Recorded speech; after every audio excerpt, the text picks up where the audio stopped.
ഇസ്രയേലും അമേരിക്കയും ചേർന്ന് രാഷ്ട്രീയമായും സൈനികമായും തകർക്കാൻ ശ്രമിച്ചിട്ടും തലയുയർത്തി നിൽക്കുന്ന രാജ്യമാണ് ഇറാൻ. ഈ അതിജീവനത്തിന്റെ കഥ കേവലം സൈനിക ശക്തിയിൽ ഒതുങ്ങുന്നില്ല.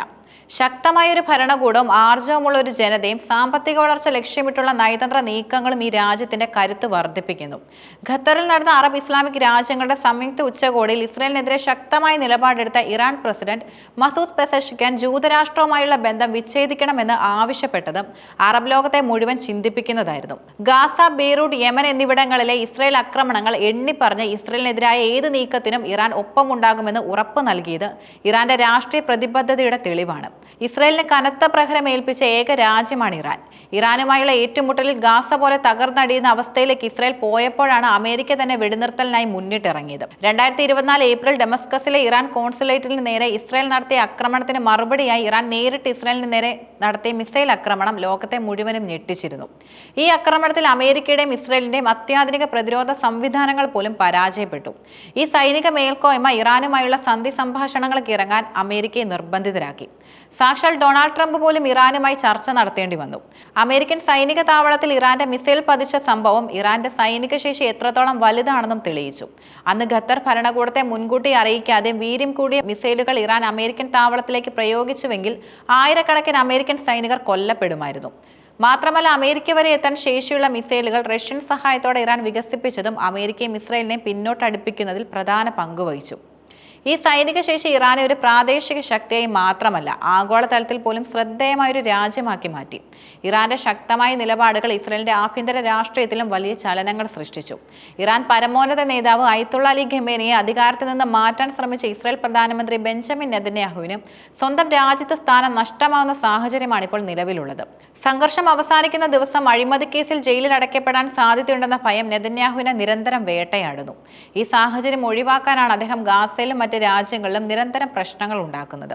ഗാസ പിടിക്കാൻ അന്തിമ ആക്രമണം തുടങ്ങിയ നെതന്യാഹുവിന്റെ നീക്കങ്ങളെ വംശഹത്യ നടത്തുന്ന ഒരു ചെകുത്താന്റെ മനോനിലയായിട്ടാണ് പലരും കാണുന്നത്.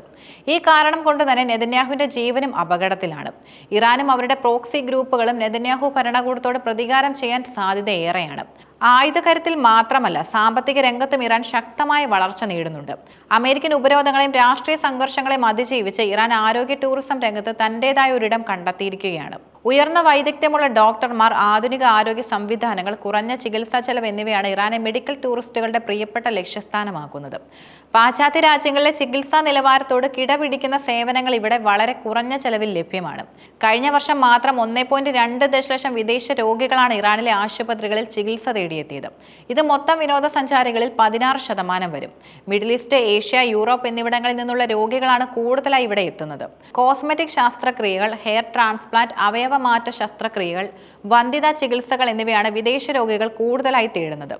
ടെഹ്റാൻ, ഷിറാസ്, മഷാദ്, ഇസ്ഫഹാൻ തുടങ്ങിയ നഗരങ്ങളിൽ അന്താരാഷ്ട്ര രോഗികൾക്കായി പ്രത്യേകം തയ്യാറാക്കിയ ആധുനിക ക്ലിനിക്കുകളും ആശുപത്രികളും നിരവധിയുണ്ട്.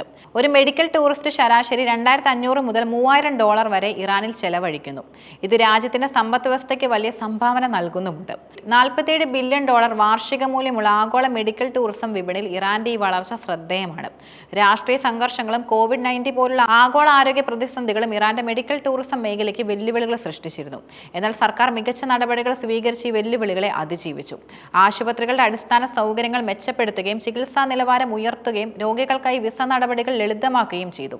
മെഡിക്കൽ ടൂറിസത്തെ ആരോഗ്യ സംരക്ഷണവുമായി മാത്രമല്ല, രാജ്യത്തിന്റെ സമ്പന്നമായ സാംസ്കാരിക പൈതൃകവുമായും ഇറാൻ സമന്വയിപ്പിക്കുന്നുണ്ട്. പുരാതന പേർഷ്യൻ നഗരങ്ങൾ, ലോക പ്രശസ്ത വാസ്തുവിദ്യാ വിസ്മയങ്ങൾ, പ്രാദേശിക ബസാറുകൾ എന്നിവയെല്ലാം രോഗികൾക്ക് ചികിത്സയുടെ ഭാഗമായി സന്ദർശിക്കാൻ അവസരം ലഭിക്കുന്നുണ്ട്.